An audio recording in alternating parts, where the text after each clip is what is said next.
tarbiyaloo degan söz көп aytılат. Kantip tarbiyalaş gerek? Kantkende oşol bola ata-enesinin bu dünyada dagı jeri karatpay, toora mesej kılıp koyup. Kantkende oşol bola ahirette ata-enesine Allah Taala'dan sıylık alıp beret. Kantkende bu dünyada ata-enesinin yüzün jara kılat, ahirette de baktulu bolusuna sebep bolat. Anın üçün ballarga bugün biz pikir kılıp жатқан den soluğu, bilim dengeli menen birgelikte imani tarbiyasına da köngül buruş gerek. Her bir ata-ene bugünkü günde balasının jakşı mektepte okuusuna öte hareket jasaydı. Köptөгөн karajatlardı jasaydı. Bilim dengeli jogorlasın. Jakşı mektep kayсы bolsa ошол жака керек болсо көчүp барат. Bilimin oylayız, jakşı bol. Bilimli bolgan, jakşı bilimsiz bolgandan göre. İkincisi her bir ata-ene öz balasın sportun kayсыдыр bir türüne verip maşıksın, densoluğu muktu olsun dep tandar bir spor türüne verir. Albatta tarbiyasına bu densoluğuna öte gerek. Biroq oşul iki nerse bilen birgelikte, eğer oşul bilimli, densoluklu bala imanlı da bolsa, bu nur üstüne nur bolar. Sizin bilimli balanız, bilim alıp doktor oldu gelecekte, bilim alıp eldin hizmetinde militsiya hizmetkeri oldu, je olmasa usta oldu, je dagı kayсы bir bilimde alıp oşol bilim hadisi oldu.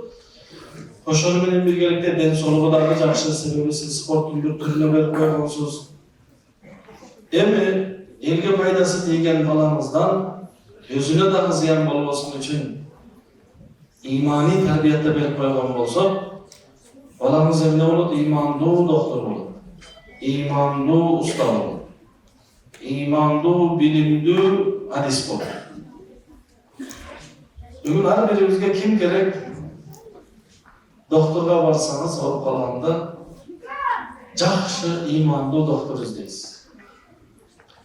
Üylene turgan jigitler jakşı imanlı kızlar izde. Turmuşka çıga turganlar jakşı imanlı jigitler izde. Jumuşka adam, ustava kanday adam izleseniz imanlı adamlar izdeyiz. Demek bilim menen birgelikte, kesip menen birgelikte, densoluk menen birgelikte imanlı hadis, imanlı adam, imanlı koşna, imanlı dost, imanlı cubay, imanlı bala, imanlı işker bugün her birine gerek. Oşolu tarbiyalı her birimizin milleti. Biz balalarımızda kişine kesinin.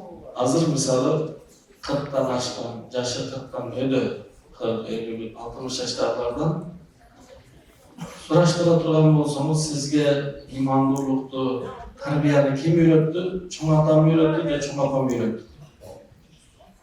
Burada atalar, çoğun atalar bir vakit bölüp, bir vakit ajratıp ballarına iman kelimesini keş jatkanda duanı okup jatasın dep imanlı öğretçi. Biroq bugünkü kunda 10 so'm jo'q adam sizge 20 so'm bera almaydi. Biz özümüz bilmey kaldık. Peygamberimiz sallallahu aleyhi ve sellem sünnetlari imanlılıkты kantip öğretiş gerek, жеткизүү gerek. Oşonduktan ballarımızды imanlı bolup tarbiyalaması üçün biroq bu yerlerge alıp baruga ayrasız bolup жатат. Negizi iman menen tarbiya ata-ene üydön berip okuu jayga ilim alуу üçün gana alıp barышат murda. İmanlı balаны, adepli balаны medresege alıp barat. Bu balaga biz iman öğrettik, adep ahlak öğrettik. Siz bolmany kiçine ilim öğretiңiz, oşonu menen biyik dengellerge жетишsin dep alıp kelişет. Bugünkü günde okuu jaylar alıp mektep bolsun, üniversitet bolsun, medrese bolsun, baldardın bilimi menen birgelikte baldardın talim tarbiyasına, imanına, adep ahlakına dagı koşumça beynet kılış gerek boldu. Oşuğa aytayın degenim, her bir insanın öz perzentlerin, öz balların özü imani terbiye verilmesi şart canasa. Her daim Allah'a жақşı sözlerle aytıp, imandı, hoşçutucu sözlerdi ballarına aytıp, tuğra mesaj kılıp koysa, dünyanın azabından korkutpay, özünün sazasından korkutpay, belki bu jasagan tuğra mesajı jaratkan Allah Teala'ga jakpaydı. Eğer Allah Teala namazı olsa da senin armandan kantip işke aşmaları deyip balаны kichine kesinen imani terbiye verişizdir. Kalıp aytpağını, ne için kalıp aytpağını? Kalıp aytsan savayman emes, belki kalıp aytsan günah olur. Allah Teala kalıp aytmadan tıygan. Allah'ın aytkanını jasasan, Allah senin oyların, armanların orundap verir. Degen terbiye to'g'ri. Men seni savayman degani, buldagi tarbiyaning bir türü. Biroq bu tarbiya to'g'ri jana o'rinli bo'lmay qoladi. O'shandaqdan ballarımızga kichine kezinden Peygamberimiz sallallahu aleyhi ve sellem aytgan 7 yaşından ballarga namaz oku deb ayta boshlagan. 7 yaşdan ballarımızda tur balam namaz oku deb hukm bere boshlagan. 10 yaşta namazga turmagan, namazga kelmegen balаны kichine tarbiya olsun üçün, namızlandırуу üçün jengil sazalap koysa bunu. Katlı emes, sögünüp emes, uruşup üyden aydap emes. Belki jengil özünün engeline jarasha sazalap koysa olur, emnesine namazga kelmegen. Sebebi namaz okugan jigit, namaz okugan bala, namaz okugan adam kалтырбай намаз окуй турган болсо, намаз аркылуу анын адеп ахлагы, баскан турганы, кулк мүнөзү жакшырып оңолуп баштайт. Намаздын таасири, пайдасы ошол.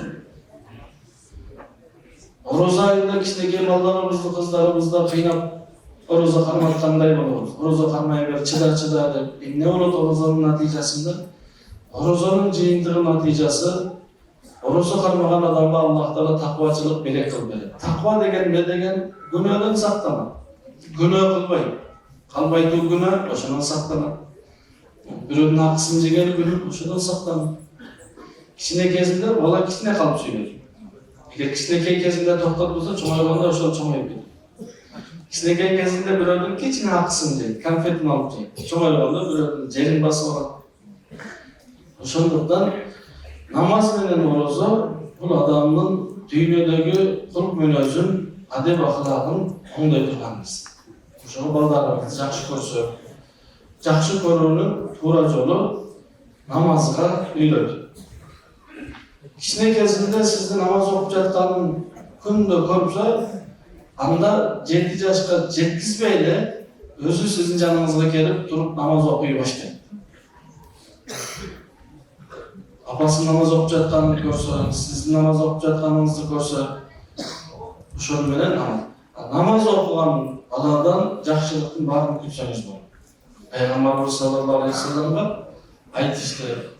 Аллахтын элчиси bir адам намаз окуйт, кичине кейде уурулук кылып коет дегенде айтты. Анын намазы аны уурулуктан токтотот. Демек, tarbiyaloo üçün tayak emes, tarbiyaloo üçün takvachılık uyratуу керек. Tayaktan korkutpay, balkim şu gününün kesebetinden korkutur. Allah'ın narazılığından korkutur. Şunduktan balдар, perzentlerimiz bu bizge amanat, Allah'ın bergen amanatı. Erten sorayt. Emneni sorayt, kanday baktım dep soramayt. Rızkını Allah Kanday kiyindirdin dep anda soramayt. Sebebi Allah rızkını öz berdi. Kanday talim tarbiya berdi. Amanatta, amanatçılık bilen ayıp geldin mi? Kıyamet kılmadın. Şunduktan her birimiz uşun pikirde жүрөбүz, baldarımız ilim alsın, talim tarbiya alsın, niyetimiz tüz boluş gerek. Allah razılığı üçün Allah bergen amanatты жақшы тура багытта amanatçılık menen Allah'a tapşıralım degen niyet. Себеби балдардын жасаган амалы, туткан орозосу, кармаган орозо намаздарынын сообу ата-энесине болот балага жете элек кезиндечи. Качан жаш бала, кичинекей бала 5 жашындабы, 7 жашындабы молдокенин жанына барып, имамдын, карекенин жанына барып, кыйык Куранды үйрөтүү үчүн атасы же апасы алып барып берген болсо, Бисмиллахир-рахманир-рахим айтып, кыйык Курандын алифбесинин биринчи тамгасын, алиф деп биринчи тамганы окуусу менен Аллах Таала ошол окуткан карекенин, имамдын күнөөсүн жана ошол окуп жаткан баланын күнөөсүн жана ошол баланын ата-энесин ошол күнгө чейинки күнөөсүн кечирет бир алиф деген тамгасы үчүн. Калган 28 тамга, калган Курандын сүрөлөрүнө өзүнчө Аллах Таала сыйдап берген. Мындай сыйлык башка билимде, башка кесипте, башка өнөрдө жок. Вада кылынган эмес. Бүгүнкү күндө болгону биз соода көрбөй болуп жатат. Эгер көргөнүбүздө анда 5 перзенти бар адам 5-өсүн тең, 10 перзенти бар 10-осун тең Куран окууну үйрөтүү. Максат балдарыбыздын, кыздарыбыздын баарын алым, каары кылуу эмес болгондо. Балдарыбыздын, кыздарыбыздын баарын имандуу, диндар кылуу. Аллахты тааныган болсун, динди түшүнгөн болсун, максат ошол. Эгер элестетиңиз, бир адам үйлөнгөн жубайы имандуу болсо, диндар болсо, күйөөсүн айткандан макул болсо, эч качан каяша айтышпаса, анда бул күйөө өлүп бейишке кириштин да кереги жок. Бейиште де жашагандай болот. Дүйнөдө эмне десе макул десе, болуптур сиз айткандай. Балан жерге барып келели, бүгүн эмес эртең баралы, жарайт болуптур. Себеби имандуу аялдын максаты күйөөсүн ыраазылыгын алуу. Күйөөм ыраазы болсо Аллах ыраазы, күйөөм ыраазы болсо бейишке киремин деген диндар аял күйөөсүн кызматын жасайт. Ошондуктан алым, каары аял керекпи же имандуу, диндар. Ошол бардык адамдардын алым, каары болуусу бул мүмкүн дагы эмес, милдет дагы эмес, шарт дагы эмес. Бирок бардык адамдардын диндар болуусу милдет.